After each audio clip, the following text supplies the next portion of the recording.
Makikita niyo ang butas mula sa Grand Hyatt, pero may isa pa, mas tahimik, mas tago, pero konektado rin. Daan patungo sa dalawang magkaibang karanasan. Alam mo bang hindi lang iisa ang butas papasok sa Sembo? Marami sa inyo ang nag-react.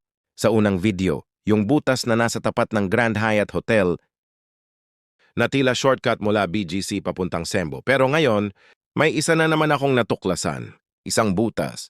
Hindi sikat, hindi madilim, hindi rin mababa. Pero tahimik, gated, at tila pamilyar lang sa mga tunay na taga rito.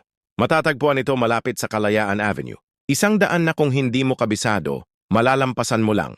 Pero para sa iba, ito ay bahagi ng pang-araw-araw na buhay.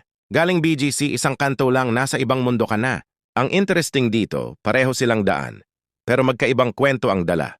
Mula sa Grand Hyatt na puno ng ilaw, papunta sa mas tahimik na eskinita kung saan maririnig mo ang tunog ng tricycle, tindahan, at kalyehon. Pero hindi ito mas mataas o mas mababa.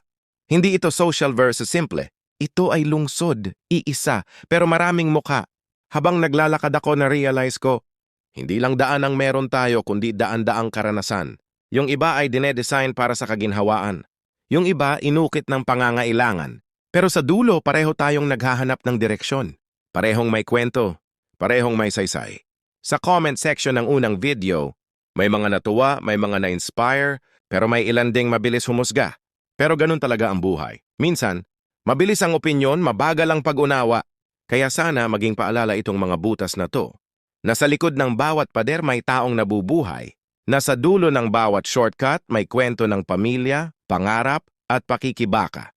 At sa kabila ng pagkakaiba ng ating mundo, piliin natin maging mabait sa comment, sa daan, sa buhay.